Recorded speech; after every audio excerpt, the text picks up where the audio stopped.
Bonjour les audacieuses de la foi et bienvenue sur la chaîne Oser vaincre. La guérison est une récolte. Lisons la parole 1 Pierre 1, verset 23. Il est dit ceci.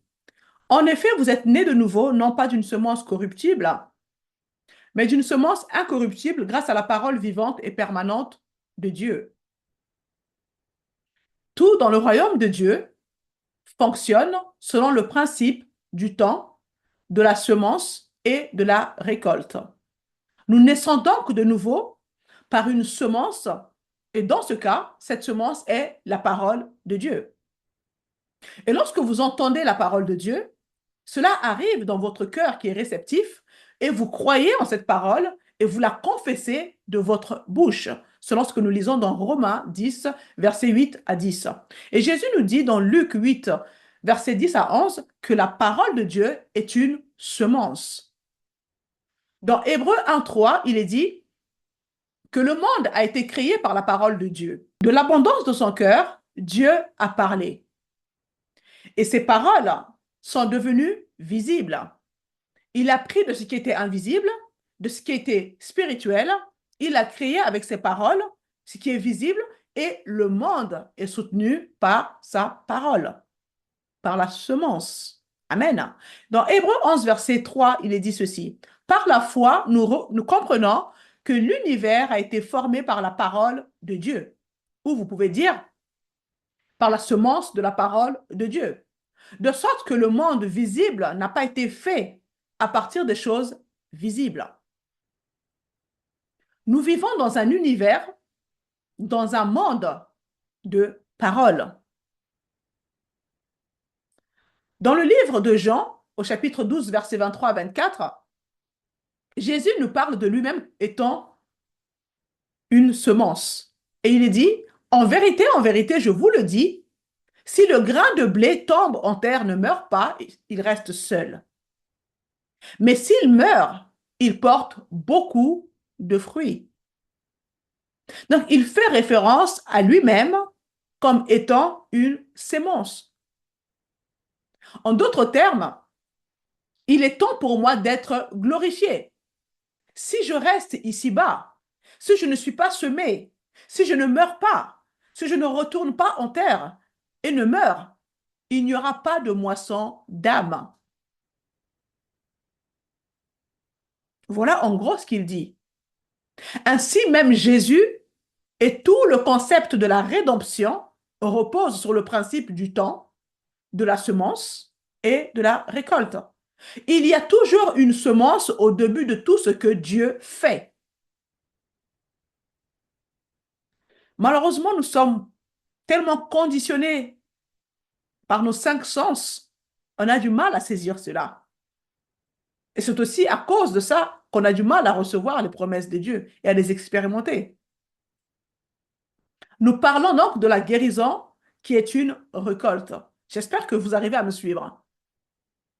Dieu est celui qui veille sur sa parole afin qu'elle s'accomplisse et qu'elle remplisse son rôle, qu'elle accomplisse sa destinée. Dans Ésaïe 55, verset 10 à 11, il est dit, la pluie et la neige descendent du ciel et ne retournent pas sans avoir arrosé la terre. La parole fournit la semence au semeur. La semence porte en elle-même la nature de la source, c'est-à-dire Dieu. Dans Galates 3, verset 29, Dieu nous désigne comme étant une semence d'Abraham. Mais nous ne sommes pas seulement une semence, nous sommes également une moisson. Vous voyez? Nous sommes une moisson et nous sommes également une semence. La foi agit pour la guérison de la même manière qu'elle agit pour le salut. Malheureusement, dans nos églises, il y a beaucoup de distinctions entre les deux. La foi vient de ce qu'on entend. Que ce soit pour la guérison, que ce soit pour le salut, ça vient de la même manière, de ce qu'on entend, la parole de Dieu. Le salut inclut la guérison physique, la santé et même la guérison est une récolte. Le royaume dans lequel nous vivons nous vivons dans le royaume de Dieu en tant qu'enfants nés de nouveau. Amen. Si c'est votre cas, vous n'êtes plus du monde. Vous êtes dans le monde, mais vous n'êtes plus du monde. Donc, dans le royaume dans lequel nous vivons, puisque nous avons été transférés là-bas, n'est-ce pas? Le royaume fonctionne avec des semences, selon le principe du temps, de la semence et de la récolte. Ce que j'essaie de vous faire comprendre ici, c'est que vous ne pouvez pas vous lever un matin et décider de jeûner, de prier, dans le but que Dieu vous guérisse. J'entends beaucoup de personnes le faire. Ah, aujourd'hui, j'ai décidé que je vais jeûner toute la semaine, je vais faire ceci, je vais faire cela, je vais demeurer dans la prière, il faut vraiment que je reçoive ma guérison. Vous devez semer la semence sur laquelle vous vous appuyez, vous devez la planter dans le jardin de votre cœur, l'arroser, et ensuite, il y aura une récolte. J'ai déjà pris cet exemple qu'aujourd'hui, si vous avez un jardin et que vous voulez manger des tomates, par exemple, ce n'est pas parce que vous allez jeûner, prier, que les tomates vont pousser dans votre jardin. Humainement parlant, quand je explique ça, ça paraît logique. Et pourtant, spirituellement, on a du mal à l'appliquer. Vous devez d'abord planter les graines, arroser, et ensuite, vous verrez la récolte. C'est exactement la même chose dans le spirituel. Pour la guérison, c'est la même chose. La source de votre guérison, elle est spirituelle. Vous êtes âme, esprit et corps. Amen. Vous devez donc faire les choses dans l'ordre. La semence porte en elle-même la source qui est Dieu. Et Dieu est la vie. La semence de Dieu est incorruptible. L'assurance que nous avons, c'est que l'ennemi ne peut pas venir déraciner cette semence incorruptible sans votre coopération. Je dis bien sans votre coopération. Le diable ne peut rien vous faire sans votre accord. Et je sais que beaucoup ont du mal à comprendre ça. Tenez ferme, ayez un objectif précis dans votre tête lorsque vous semez la parole dans votre cœur. Ayez un objectif à atteindre et tenez ferme. Mais cependant, ce que je vous conseille, c'est de retirer d'abord les mauvaises herbes pour être sûr de pouvoir avoir une bonne récolte. Et qu'est-ce que c'est les mauvaises herbes dans votre cœur? Le non-pardon, le ressentiment, la colère, la haine, les conflits, toutes ces choses qui vous volent votre joie et votre paix. Ce sont des mauvaises herbes qui risquent d'étouffer la semence de la parole de Dieu que vous voulez planter. Vous voyez? Donc, vous devez d'abord faire ce ménage, nettoyer la terre de votre cœur, si je peux parler ainsi, avant de pouvoir semer la parole de Dieu et récolter les bonnes choses. Vous devez bien préparer votre terrain en amont avant de pouvoir semer la bonne semence pour la guérison ou pour un autre domaine de votre vie. Nous servons un Dieu miséricordieux, un Dieu d'amour, un Dieu de pardon. Faites en sorte d'avoir ces ingrédients dans votre cœur. C'est la garantie d'avoir une bonne semence, une bonne récolte derrière. Et vous n'allez pas me dire que c'est impossible, puisque l'amour de Dieu a été répandu dans vos cœurs lorsque vous avez cru. Romains 5,5. Vous avez tout ce dont, enfin, toute la nature de Dieu est en vous. Maintenant, c'est à vous de faire, c'est un choix à faire, en fait. C'est vraiment un choix. Laissez l'amour de Dieu s'exprimer en vous et débarrassez-vous de toutes ces choses qui viennent polluer votre cœur. Évitez les disputes. Soyez en paix avec les gens. Du moins, si cela dépend de vous. Ainsi, vous ne ferez pas de la place à l'ennemi dans votre vie. Le diable ne peut pas agir là où il y a de l'amour. Il ne peut pas. Mais dès que vous nourrissez des sentiments de haine, de colère, d'amertume, toutes ces choses lui donnent un accès à votre vie. Il vient donc déraciner la semence de la parole de Dieu que vous avez semée. Il a un accès. La volonté de Dieu est que vous soyez en bonne santé. Donc le blocage ne vient pas de Dieu, mais vous devez prendre le temps d'analyser votre jardin.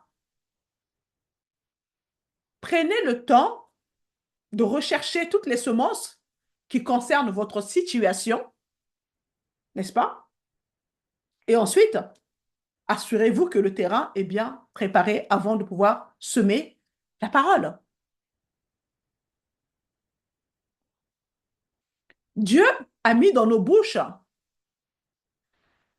la parole de la vie éternelle. Chacun d'entre nous avons la possibilité de communiquer cela à quelqu'un.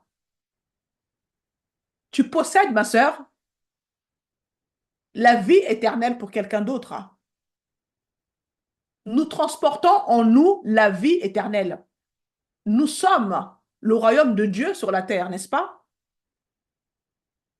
C'est nous qui représentons Dieu auprès des autres. La parole est en toi. En confessant cette parole de Dieu, les gens entendent, ils croient et ils naissent de nouveau, car la foi vient de ce qu'on entend.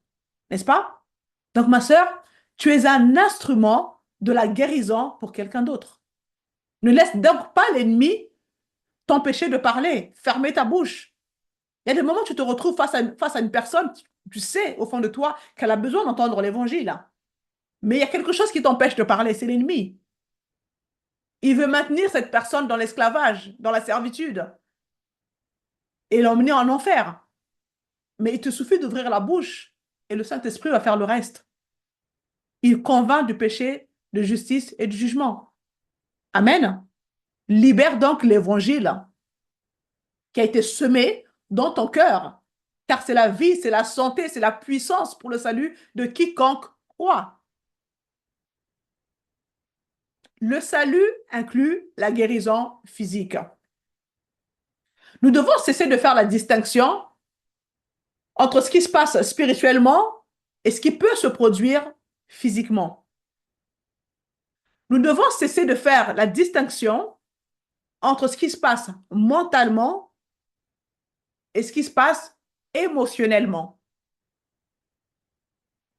La provision a été pourvue pour l'homme dans son intégralité. Dans son intégralité. Vous voyez? Et le concept de la provision est la semence. La guérison a déjà été achetée et payée. Dans 1 Pierre 2, 24, il est dit ceci. Lui qui a porté lui-même nos péchés en son corps sur le bois, afin que, morts au péché, nous vivions pour la justice. Voici donc la question du péché. Le péché est donc la racine de tous les maux. Voici ce que nous dit la suite du verset. Lui, par les meurtrissures duquel vous avez été guéris. Vous avez été guéris. C'est au passé. Nous voyons donc ici la question de la guérison.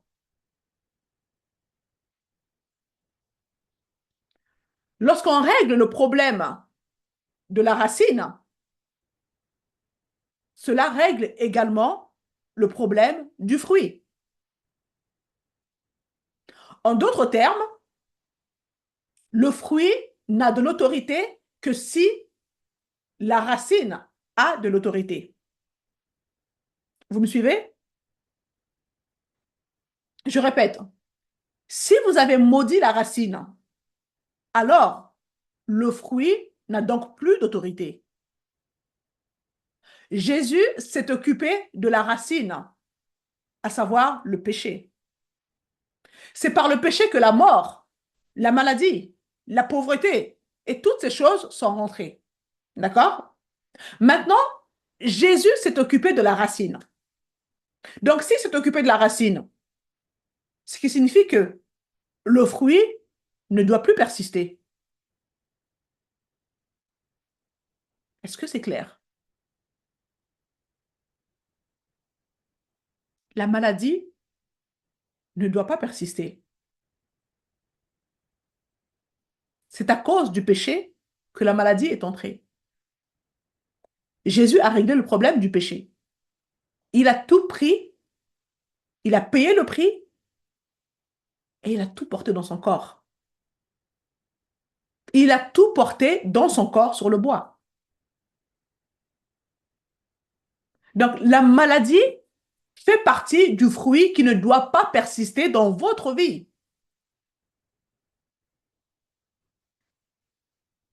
Et si aujourd'hui cette maladie persiste dans votre corps, c'est juste parce que vous n'avez pas encore saisi cette révélation. Ce que je suis en train de vous expliquer. Jésus a résisté à Satan par il est écrit. Jésus connaissait la parole. Il connaissait la vérité. Il est la vérité d'ailleurs. Donc, vous devez vous emparer également de cette vérité. La vérité est que la racine a été traitée. Jésus s'en est occupé. Donc, si la racine est morte, le fruit doit mourir. Le fruit n'a pas lieu d'être. Mais aujourd'hui, vous avez encore le fruit qui agit dans votre corps. C'est pas normal. C'est pas normal. C'est pour ça que Dieu nous dit, mon peuple périt, mon peuple meurt parce qu'il lui manque de la connaissance. Ce que vous ignorez, c'est ce qui vous tue. Lorsque vous ignorez cette révélation, l'ennemi continue à agir dans vos membres parce que vous ne savez pas la vérité. Alors, vous ne pouvez pas tenir ferme et repousser l'ennemi à ses portes. Vous subissez la situation. L'ignorance est votre ennemi. Mes sœurs, soyez vraiment engagées dans la parole de Dieu. Demandez au Saint-Esprit d'activer en vous la faim et la soif de la parole. Ça, c'est ma prière que je fais au quotidien. J'ai tout le temps soif de la parole de Dieu. C'est jamais assez. Vous comprenez? Demandez au Saint-Esprit. C'est une question de vie ou de mort. Demandez-lui d'activer la faim et la soif de la parole en vous. L'ignorance vous tue. Le diable veut vous tuer. La maladie, elle est là pour vous tuer. Elle est là pour voler vos rêves, vos projets, vos finances, votre situation. Il vole tout par la maladie. Vous ne pouvez rien faire. L'ignorance vous tue. Mais si vous savez qui vous êtes en Christ, si vous connaissez l'alliance que vous avez avec Christ, si vous réalisez que vous êtes devenu la justice de Dieu et que de cette justice découle votre autorité, vous ne laisserez plus le diable jouer avec votre vie. Vous ne laisserez plus le diable venir vous impressionner avec ses mensonges et ses ruses. Car celui-ci a été dépouillé. Lui et toute sa cohorte de démons, ils ont été dépouillés. Amen. Les démons ont été dépouillés. Satan n'a plus de protection, c'est fini. Vous avez l'armure de Dieu. Vous avez le nom de Jésus. Vous avez le sang de Jésus. Vous avez l'alliance. Vous avez la puissance. Vous avez l'autorité. Waouh, mes sœurs, vous êtes tellement équipés. Vous êtes blindés. Mais le manque de connaissance vous tue.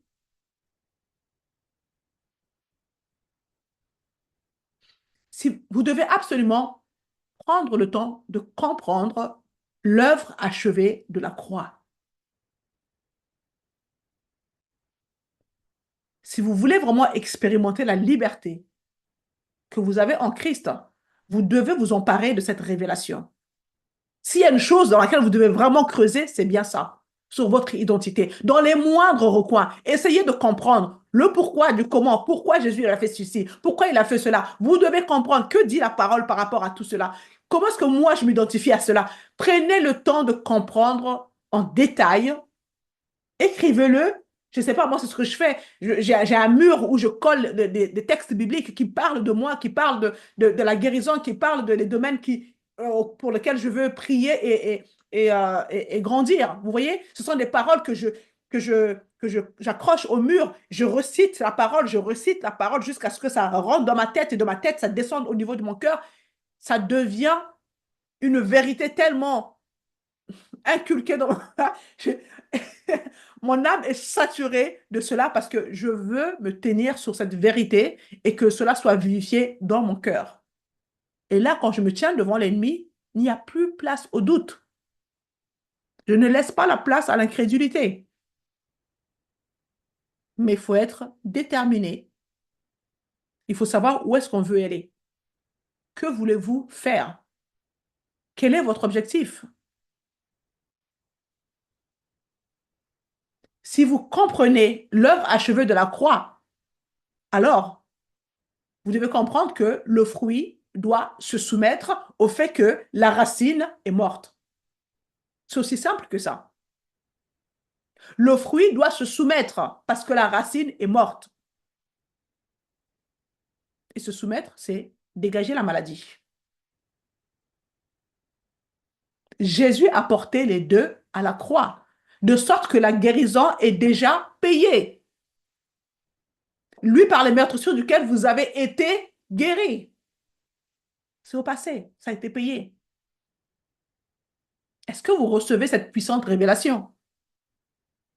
Je souhaite vraiment déclencher chez vous, dans votre cœur, cette colère. Vous voyez, cette colère saine qui va vous pousser à dire, il y en a assez. C'est là où la véritable foi rentre en action. Quand vous avez tout essayé, que rien ne fonctionne, que vous en avez marre d'en avoir marre, là, vous vous levez, vous dites, il y en a assez. Maintenant, les choses doivent changer. Satan, tu dois quitter ma vie. Parce que la guérison, c'est mon héritage. Vous voyez? C'est là, j'espère vraiment vous pousser à en arriver là. C'est votre héritage. Ne laissez pas le diable vous voler aussi facilement. La justice vous a été imputée. Et nous avons la possibilité aujourd'hui de marcher dans cette provision. Dieu nous dit, soyez saints car moi je suis saint. Le potentiel est donc là. Dieu ne peut pas nous donner un commandement que nous sommes incapables d'accomplir. Mais et pourtant, à cause de la faiblesse de notre chair, beaucoup d'entre nous commettent des erreurs en cours de route. Mais ce n'est pas grave. Cette fois, le juste tombera, cette fois, il se relèvera. Dieu ne nous abandonne pas. On a un Père excellent. Il est bon. Même quand tu tombes, il te tient la main. Relève-toi. C'est extra d'avoir un Dieu aussi merveilleux que Jésus-Christ. Nous avons ce trésor dans des vases d'argile que nous sommes. La justice nous a été imputée.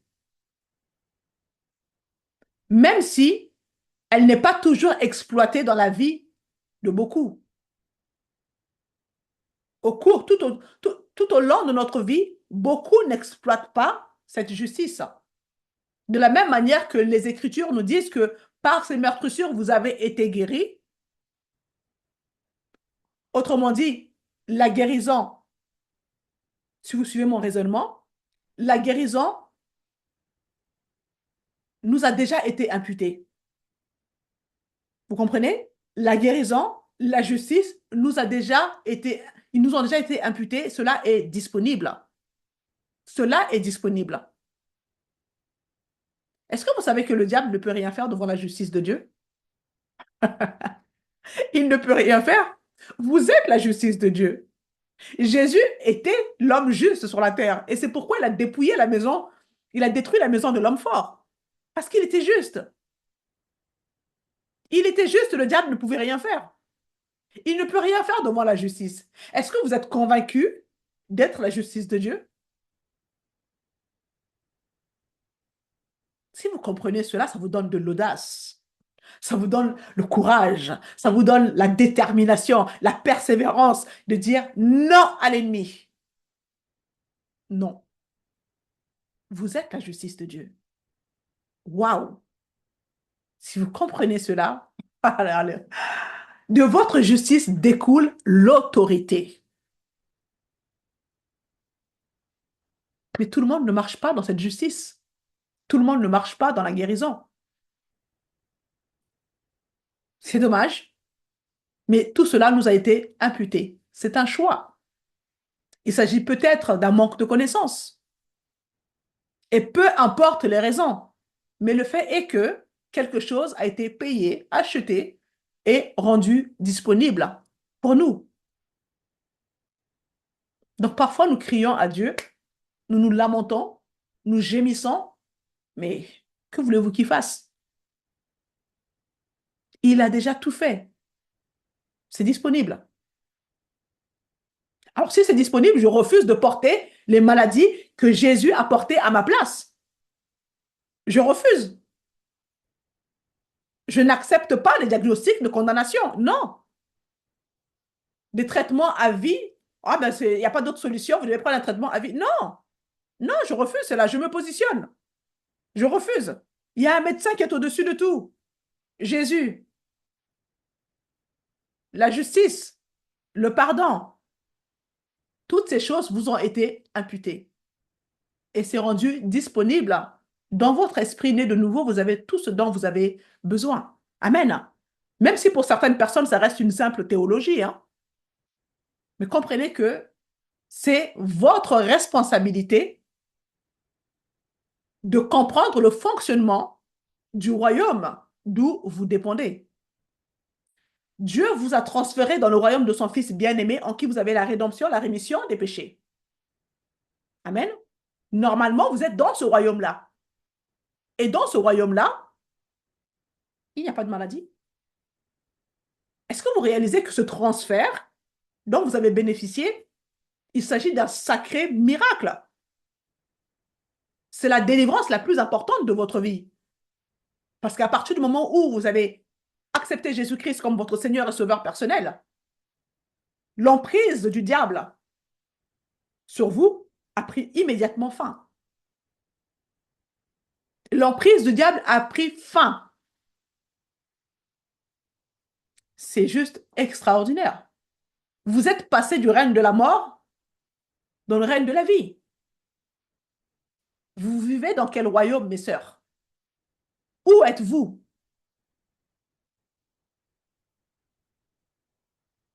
Vous devez vous positionner. Il n'y a pas de maladie dans le royaume du Fils du Dieu vivant. Parce qu'il les a portés lui-même à notre place. Il a payé le prix pour cela. Donc vous devez savoir dans quel royaume vous vous situez aujourd'hui. Est-ce que réellement vous avez été transféré ou pas? Parce que si vous êtes né de nouveau et que vous passez votre temps à parler des sorciers, vous passez votre temps à parler de démons, etc., vous n'êtes pas dans le bon royaume. Vous n'êtes pas dans le bon royaume. Dans le royaume de Dieu, il n'y a pas de démons. Ne vous focalisez pas sur ça. Essayez de comprendre comment fonctionne le royaume dans lequel vous êtes maintenant. Et agissez en fonction de tout ça. Amen. Vous devez comprendre ce qui s'est passé à la croix. Malheureusement, nous en savons beaucoup dans la tête. Et pourtant, cela n'est pas expérimenté dans nos corps. La semence de la parole de Dieu est disponible dès maintenant pour être plantée dans le jardin de votre cœur. Elle produira selon son espèce, car la parole de Dieu, elle est esprit et vie, et la parole de Dieu porte en elle sa source, qui est Dieu. Amen. Donc, lorsqu'un médecin vous annonce qu'il vous reste 6 mois à vivre, que voyez-vous? Que voyez-vous? Est-ce que vous voyez 6 mois plus un enterrement? Ou vous voyez 6 mois que vous pouvez utiliser pour semer la semence de la parole de Dieu qui est esprit et vie, qui porte en elle sa source, à savoir Dieu qui est la vie? 6 mois où vous pouvez prendre ce traitement matin, midi, soir, vous semez la parole, vous l'arrosez. Vous croyez que Dieu ne pourra pas changer la situation? Dieu qui a créé l'univers en 6 jours, 6 jours, il a créé le monde en 6 jours. Et le médecin vous dit qu'il vous reste 6 mois. Franchement, qu'est-ce que vous visualisez à ce moment-là? Est-ce que vous vous voyez sous terre? Ou est-ce que vous vous dites, 6 mois, ok, je sais ce que je veux faire. Le plus grand habite en moi. Il ne peut pas échouer. Sa semence est incorruptible. Elle porte en elle sa source, qui est Dieu, l'auteur de la vie. Alléluia. Alors, je me lève pendant les 6 mois qui me restent, matin, midi, soir. Je sème la parole. Je sème la parole. Je médite la parole. J'arrose la parole. Et je suis sûre de pouvoir récolter quelque chose. Parce que Dieu, le Dieu que nous servons, il s'appelle fidèle, le véritable. Alléluia. Alléluia. La semence produira selon son espèce. Dieu est la vie. Vous devez fixer les yeux sur l'auteur de la vie. Le médecin est votre serviteur, mais il n'est pas votre Dieu. Il n'est pas votre Dieu. Ce n'est pas lui qui détient le dernier mot sur votre vie. Donc, quand il vous sort un diagnostic, il te reste 6 mois à vivre, non. Non, non, tu n'es pas l'auteur de ma vie. Tu n'as pas le dernier mot. Jésus, c'est lui qui détient le dernier mot. Soyez engagés et déterminés, mes sœurs. C'est peut-être le dernier combat de votre vie, mais sachant que, comme je vous l'ai dit, le plus grand habite en vous. Pourquoi baisser les bras face à un discours d'un homme, le médecin? Pourquoi baisser les bras? Vous êtes esprit, ne vous focalisez pas sur le naturel. Tournez-vous vers celui qui est à l'intérieur de vous, l'auteur de votre vie, celui qui a les pièces de rechange de votre corps. Amen. Regardez à lui. Ne coopérez pas avec le diable par le découragement, par vos pleurs, par vos peurs, et entourez-vous des personnes qui ont la foi. La foi se communique. La foi se communique. Ne passe pas ton temps, ma sœur, avec des gens qui vont se lamenter sur ta situation. Oh, ma pauvre, t'as vraiment pas de chance. Ah, mais vraiment, c'est terrible ce qui t'arrive. Ah, je te comprends, je me mets à ta place. Qu'est-ce que ça va produire en toi, en fait? Qu'est-ce que ça va produire? Qu'est-ce que ça va t'apporter, tout ça? C'est la mort. L'affection de la chair, c'est la mort. L'affection l'affection de la chair, je pense que c'est Romains 8, verset 6. L'affection de la chair, c'est la mort. L'affection de l'esprit, c'est la vie et la paix. Pourquoi s'entourer des personnes qui vont apporter des paroles de mort? Entourez-vous des personnes qui ont la foi. La parole de Dieu, c'est la vie, c'est la santé pour tout notre corps. Proverbe 4, 20, 22. Et dans le psaume 107, 20, il dit, il a envoyé sa parole et les guérit. Nous récoltons ce avec quoi nous coopérons. Dieu est juste. Seule la parole que vous avez semée aura un impact sur les domaines de votre vie. Seules les promesses de guérison que vous allez semer vont avoir un impact sur votre santé physique et votre bien-être. Amen. Ce n'est pas parce que vous avez la connaissance sur la guérison divine que vous allez récolter la guérison.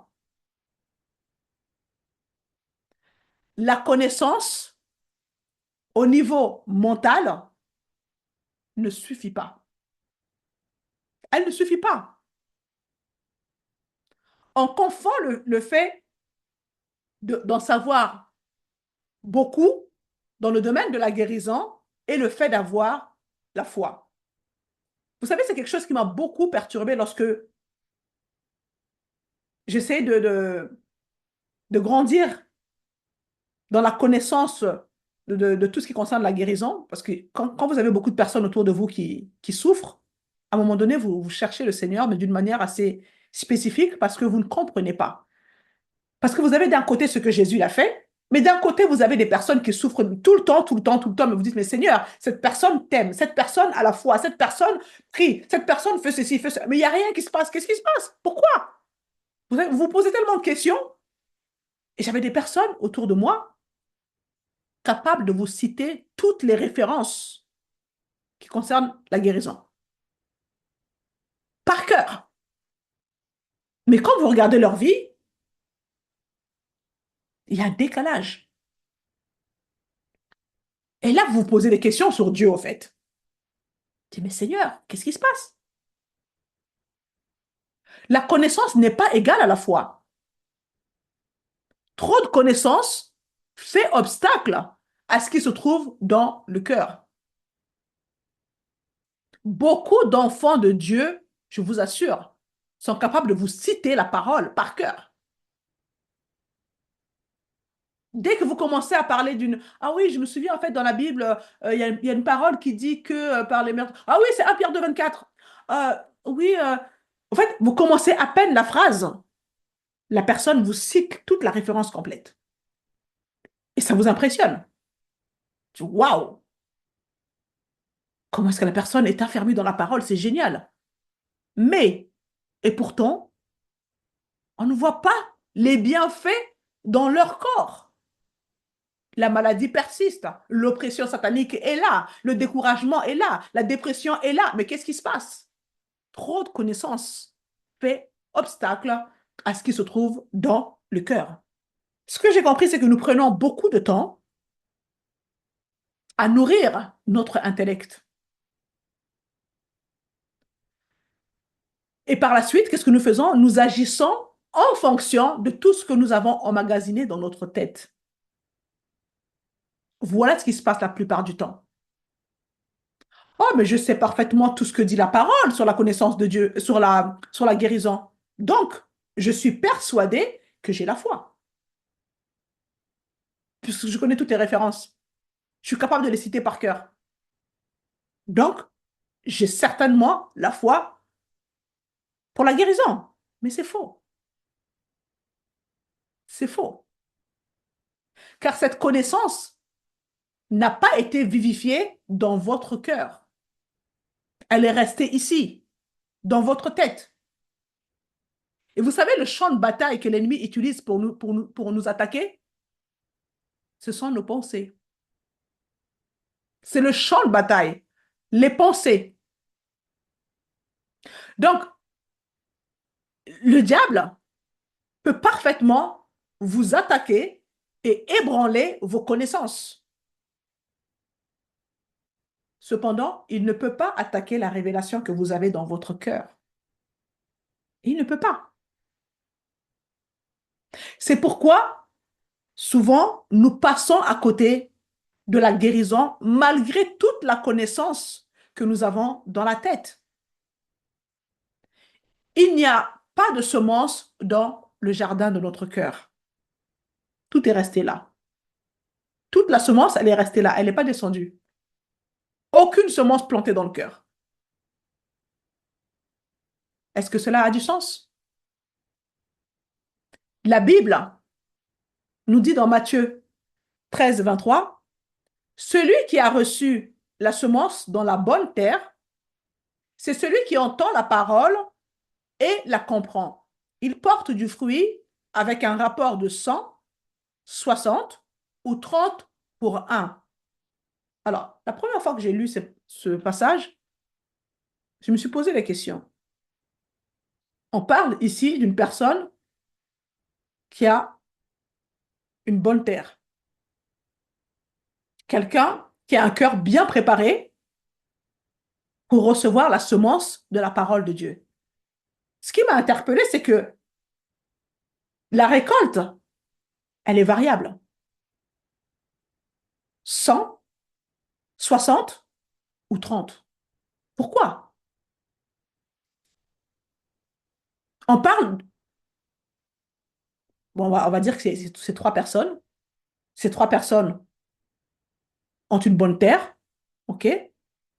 Ils reçoivent la même semence, mais cependant, la récolte diffère.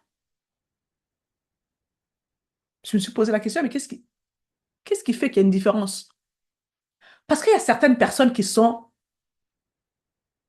attentives, persévérantes, déterminées. Elles sont attentives à ce qu'elles sèment. Elles arrosent jour et nuit. Elles méditent la parole. Et c'est ce qui produit cette différence. Il y a des personnes qui vont se lever pendant une semaine. On sème, on sème, on sème, on sème, on sème. Après, elles se découragent. Ça s'arrête là. Il y en a d'autres qui ont un objectif en tête. Alors, elles vont semer jusqu'à ce qu'ils voient la manifestation. Et c'est ça la différence. 100, 60 ou 30. Vous vous connaissez vous-même.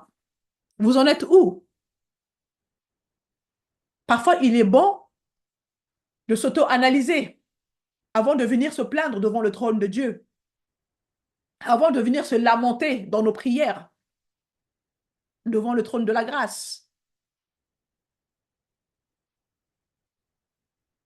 Faites un peu marche arrière, essayez de revoir un petit peu la manière dont vous semez. Est-ce que vous arrosez régulièrement? Est-ce que vous êtes persévérante? Est-ce que vous êtes déterminée? Est-ce que... Posez-vous des questions, analysez votre situation. Moi, je ne vous connais pas. Amen. Vous devez semer de façon continue. Soyez déterminés. La guérison est une récolte. Amen. C'est une récolte, c'est une moisson. Et ce, c'est dans tous les aspects de votre être. C'est pas seulement la santé. C'est pas seulement la santé. Cela affecte votre âme, esprit et corps. La santé est une récolte de ce que vous avez semé. Et la connaissance, malheureusement, ne suffit pas. Vous êtes actuellement le résultat de ce que vous avez semé. Vos peurs, vos inquiétudes, le stress permanent, l'écoute de mauvaises nouvelles dans les différents médias, que ce soit même... En fait, toutes ces choses, vous devez comprendre que ça constitue des semences. Ne vous exposez pas à tout et n'importe quoi. Ce sont des semences que vous avez plantées consciemment ou inconsciemment. Donc, votre vie actuelle est le résultat, c'est la récolte de toutes ces choses. Votre corps réagit en fonction de ce que vous avez semé. Votre âme tout entière produit des récoltes en fonction de tout ce que vous avez semé. Vous êtes un être de parole. Amen. Les paroles ont un impact sur votre vie. Ce que vous entendez, ce que vous permettez d'être semé dans votre cœur, toutes ces choses ont un impact sur votre santé. Si vous vous retrouvez dans une situation de perte chronique, de mauvaises relations chroniques, d'échecs chroniques, de peur continuelle, de problèmes de santé chroniques, toutes ces choses, comprenez que ce sont des récoltes. Ce sont des choses dont nous avons permis l'ensemencement ou que nous avons contribué à semer dans notre propre vie. Il y a des personnes qui aiment des querelles, des conflits, qui gardent la colère contre les autres. Ah, mais t'as vu ce qu'elle m'a fait? Je ne pardonnerai jamais jusqu'à sa mort. Mais toutes ces choses, en fait, ma soeur, si tu es dans cette situation-là, il faut te dire une chose. C'est comme si tu buvais un poison en espérant que l'autre meure. Mais en fait, ça ne va pas atteindre l'autre personne. C'est toi que ça va atteindre. Tu as donc un choix à faire. Nous sommes en ce moment même une récolte. En ce moment même, là où vous êtes assise, vous êtes une récolte. Vous êtes la récolte des semences passées. Analysez votre vie et regardez là où vous en êtes aujourd'hui. Qu'est-ce que vous avez semé précédemment?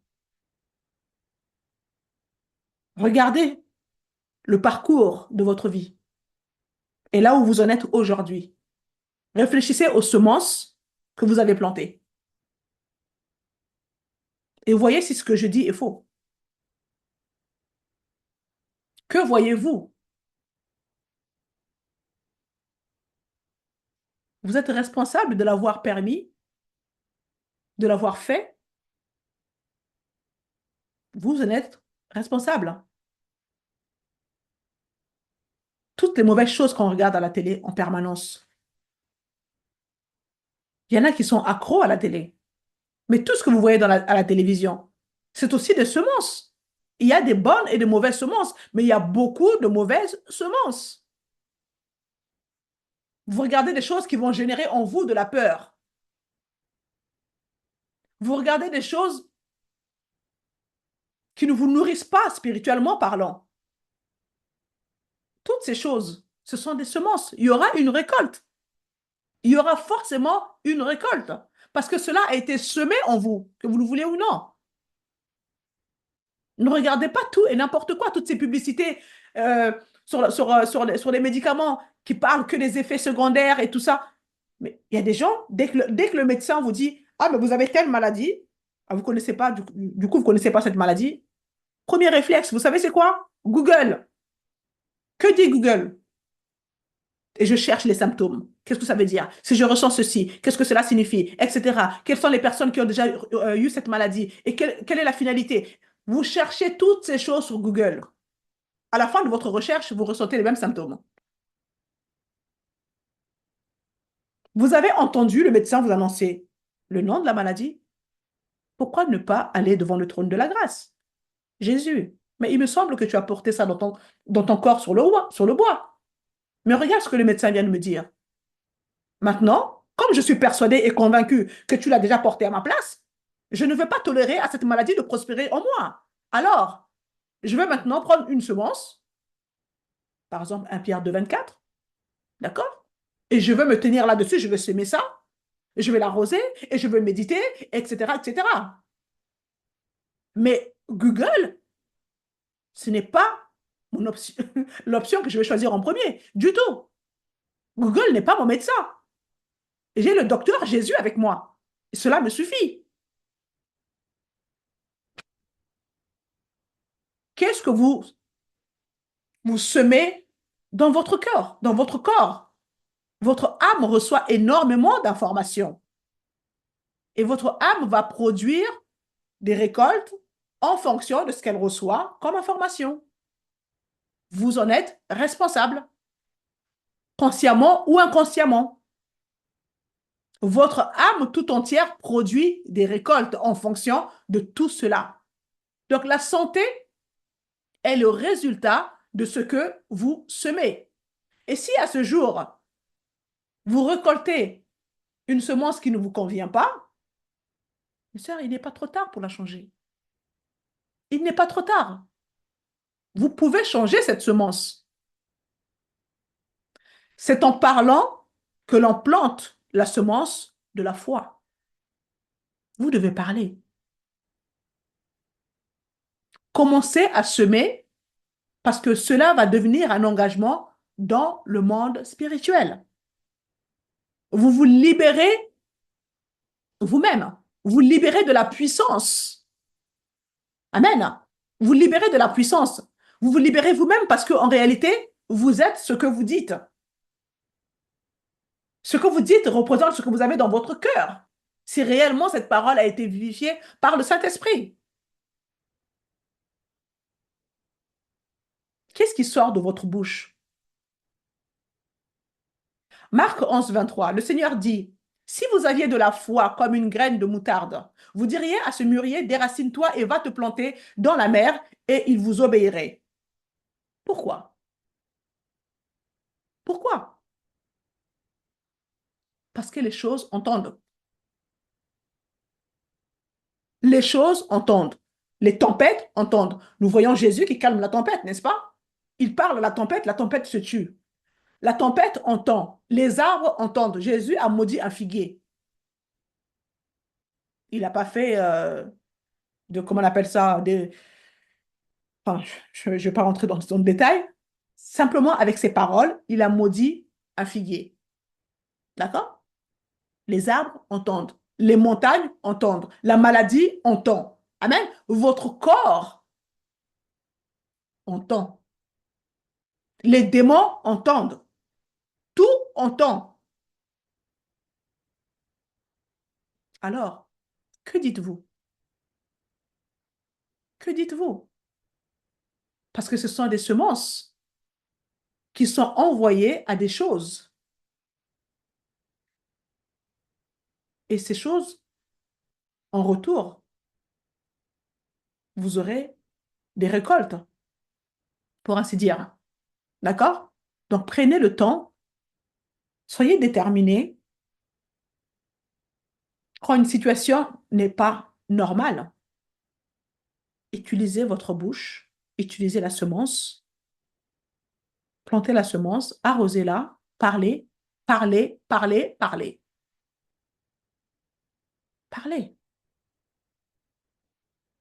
Vos mots contiennent une puissance. Le Saint-Esprit habite en vous. L'auteur des miracles habite en vous. Il est venu en vous avec toute sa puissance, avec toute sa divinité. D'accord? Donc, parlez.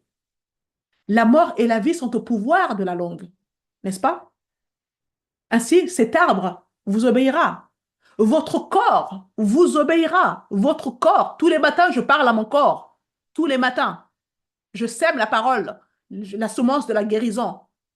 Je ne veux pas attendre d'être malade pour commencer à semer. Je suis en bonne santé et je rends grâce à Dieu pour cela. Mais je continue à semer cette semence et je n'attends pas d'être malade pour le faire.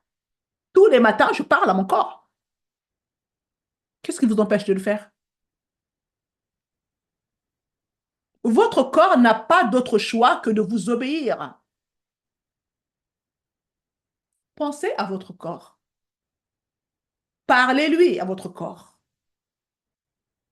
Ordonnez-lui de s'aligner sur la vérité de la parole de Dieu qui sort de votre bouche. Jésus a porté vos maladies et vos infirmités, ainsi que le péché dans son corps. Il a tout pris sur la croix du calvaire. Est-ce que cela vous paraît normal que vous puissiez porter tout cela encore dans votre corps à vous? C'est pas normal, puisqu'il l'a fait à votre place. Mais si vous n'utilisez que votre tête pour parler, cela ne fonctionnera pas. Faites en sorte que cette parole, la connaissance que vous avez là, puisse descendre ici. Que ce soit une véritable conviction, d'accord? Une conviction, et vous vous tenez ferme là-dessus, et là, il se passe des choses. Lorsque vous parlez à partir d'une révélation qui provient de votre cœur, c'est là que la puissance est libérée. Mon corps, tu vas m'obéir, un point, c'est tout. Amen. C'est là le point central. C'est de ça qu'il s'agit dans cette parabole de Marc 11, 23. Nous devons nous attendre à ce que les choses nous obéissent. C'est normal. Notre corps en fait partie. La foi, c'est la graine que nous devons semer et elle vient du trésor de notre cœur et non de notre intellect. Vous comprenez? Votre savoir ne vous servira pas à grand-chose si tout reste juste là-haut. Non, ça doit descendre. C'est bien le renouvellement de la pensée, mais ça doit descendre. Ça doit descendre dans le cœur. Les miracles sont le fruit du fait d'entendre. Entendre est une fonction du fait de recevoir la semence. Tout fonctionne selon le principe du temps, la semence et la récolte. Amen. Ainsi qu'il s'agisse d'un miracle ou d'un processus, que votre guérison soit immédiate ou qu'elle s'étale sur plusieurs mois, plusieurs années, c'est toujours une fonction de la graine qui a été semée et dont on a pris soin, et il y aura une récolte de cette semence. Dans Luc, chapitre 5, verset 15, il est dit qu'ils sont venus pour l'entendre, donc pour entendre Jésus, et être guéris. Ils sont venus pour l'entendre et être guéris. Ils sont venus pour l'entendre. Ils sont venus pour s'ouvrir à Jésus, pour qu'ils sèment la parole en eux et qu'ils soient guéris. Voici ce qui n'est pas dit. Ils sont venus pour entendre, pour leur raconter, pour lui raconter leurs problèmes, pour lui dire tous les médicaments qu'ils prennent depuis des années, afin de s'assurer que Jésus comprenne bien la situation, la gravité de la situation.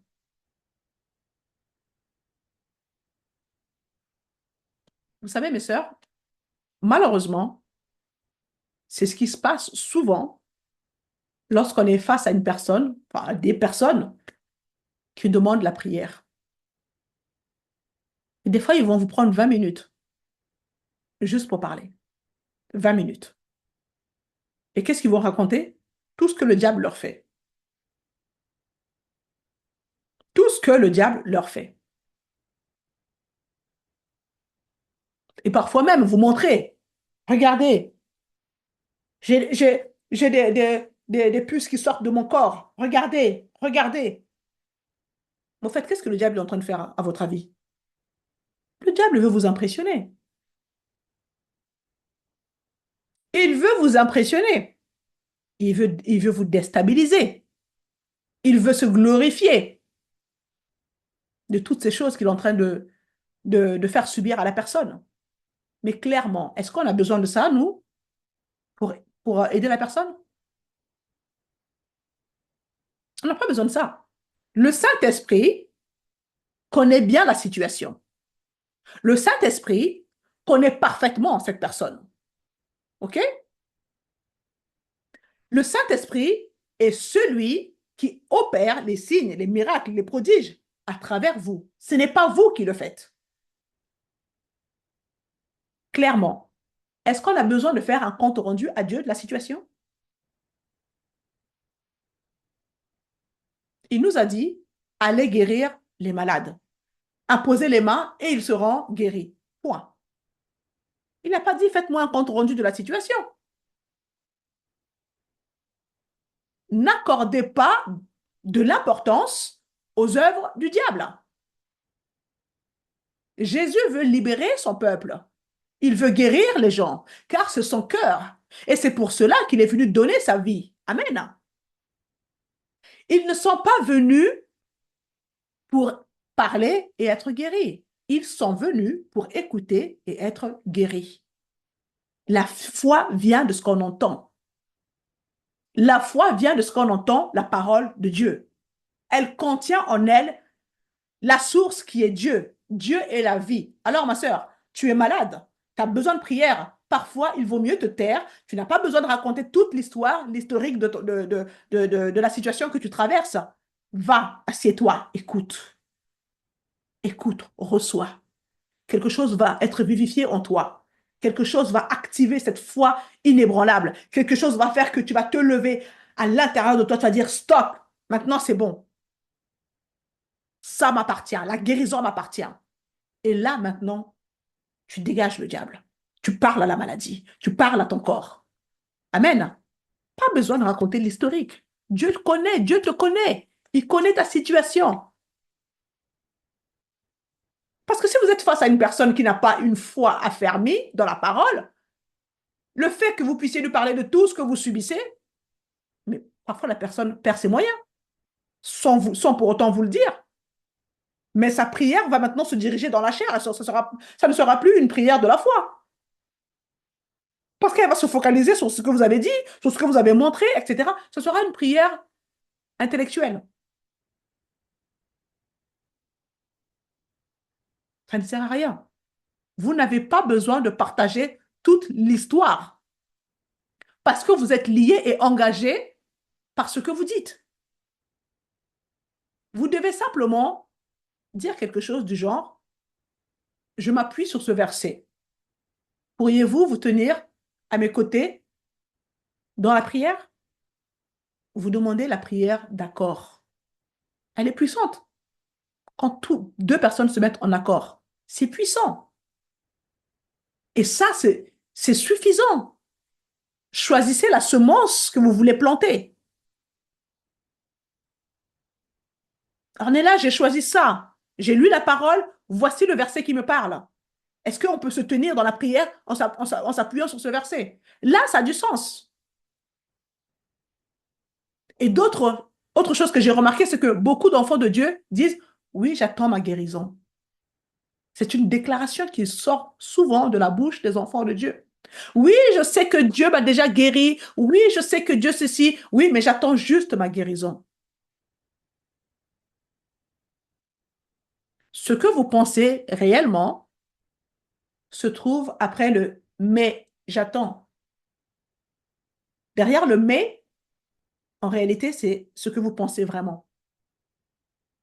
Qu'est-ce qui se trouve derrière votre mais? Cela consiste en réalité à se détacher, à se retirer du principe du temps, de la semence et de la récolte. Autrement dit, vous décidez de laisser votre corps vous dire à quel moment vous êtes guéri. En gros, ce sont vos cinq sens qui vous disent quand vous serez guéri. Ma sœur, laisse la parole de Dieu te dire ce qu'il en est. C'est à toi de dire à ton corps ce qu'il en est. C'est à toi d'être proactive, car le royaume de Dieu est assailli par force, avec force, et ce sont des violents qui s'en emparent. Ce sont des violents qui s'en emparent. Ne devenez pas passive, semez, arrosez, et vous récolterez. C'est un mode de vie. Ne vous intéressez pas à la guérison juste au moment où tout va mal. C'est compliqué quand on est déjà affaibli par la maladie. Parce que la maladie, ça n'attaque pas seulement votre corps, mais ça attaque aussi vos émotions. Ça attaque vos pensées, votre système de pensée est totalement perturbé. Donc, n'attendez pas que que la maladie vienne s'installer pour commencer à chercher la guérison. Intéressez-vous à la guérison pendant que tout va bien. C'est maintenant que vous devez commencer à semer des bonnes semences pour votre âme, esprit et corps. Prenez soin du temple que vous êtes. Amen. Vous glorifiez Dieu dans votre corps lorsque vous êtes en bonne santé. Semez dès maintenant pour avoir une bonne récolte dans les années à venir. Il vaut mieux marcher dans la santé que d'avoir besoin de guérison. La semence de Dieu est à votre disposition, la parole. Cependant, évitez l'amertume, le ressentiment, les conflits, les disputes, le non-pardon. Toutes ces choses, ce sont des semences qui vont vous tuer. Ça va vous tuer. Évitez-les. Et pour finir, je veux juste vous conseiller une chose, c'est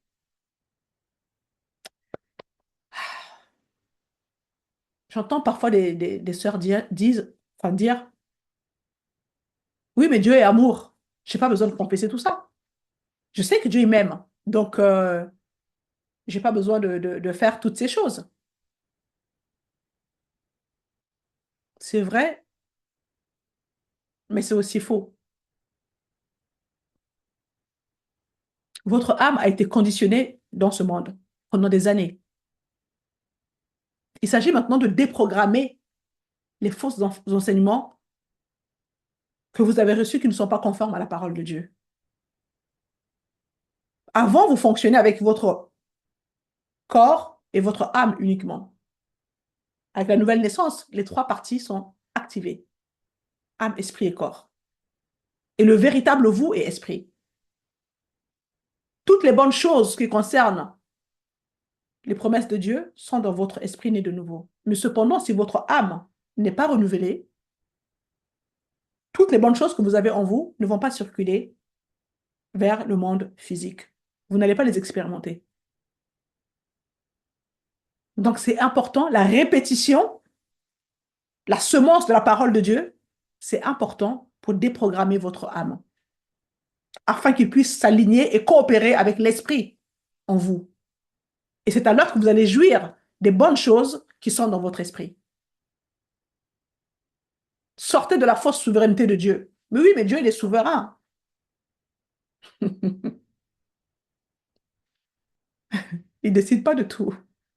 Vous avez quelque chose à faire. Toutes les promesses de Dieu sont entre vos mains. Elles sont oui et amen en Jésus-Christ. Amen. Dans Jean 1, verset 2, il est dit ceci. Bien-aimé, je souhaite que tu prospères à tous égards et que tu sois en bonne santé, qu'on prospère l'état de ton âme. C'est un sujet qui concerne l'être humain dans son intégralité. Il ne s'agit pas simplement de prier pour faire disparaître la douleur. Non. Il faut vraiment que vous soyez en bonne santé dans votre âme, dans votre esprit et dans votre corps.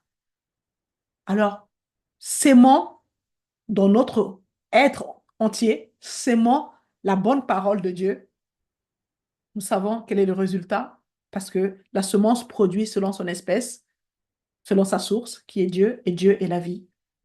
Il nous veut en bonne santé. Amen. Faites en sorte de marcher dans la santé et la guérison. Semez la bonne semence de Dieu. Il y en a beaucoup dans la Bible. Prenez le temps, engagez-vous et faites-le avec sérieux. J'espère que cela vous a édifié. C'est toujours un plaisir pour moi de partager la parole avec vous. Partagez la vidéo autour de vous pour aider quelqu'un d'autre. Il y en a beaucoup autour de nous qui souffrent. Beaucoup. Et ce qui me fait le plus mal, c'est de voir que la plupart des personnes qui me sollicitent pour avoir de l'aide dans la prière, ce sont des chrétiens. Et ça, c'est pas normal. C'est pas normal. C'est nous qui avons la solution pour les non-croyants. Ce monde a besoin de l'antidote que nous avons. Mais cependant, les personnes qui me sollicitent le plus, ce sont des sœurs en Christ. Et ça, c'est quelque chose personnellement qui me fait mal. Et je ne cesse de chercher le Seigneur pour ça. C'est pas normal. Ça me révolte, au fait. Parce qu'on a l'impression que le diable est plus fort. Alors qu'ils ont été dépouillés, ils sont vaincus. Ils n'ont plus de protection. Nous avons tout ce qu'il faut. Nous avons tout ce qu'il faut. Mes sœurs, nous devons nous réveiller. Nous devons nous réveiller. Parce que si nous nous retrouvons, si nous marchons dans la santé, nous serons en mesure d'aider les autres, d'aller révéler cette vérité. Parce que la vérité, elle sauve. La vérité, c'est Jésus-Christ. C'est lui qui sauve, c'est lui qui guérit, c'est lui qui restaure, c'est lui qui rétablit. Il est tout ce dont nous avons besoin. Et nous devons apporter cela aux autres dans le monde, à l'extérieur. Mais l'Église, aujourd'hui, il y a trop de malades dans l'Église. Trop de malades. C'est pas normal. Que Dieu vous bénisse. Vous l'êtes déjà en Jésus-Christ. Partagez la vidéo. Abonnez-vous si ce n'est pas encore fait. Et je vous donne rendez-vous dans 15 jours. À bientôt.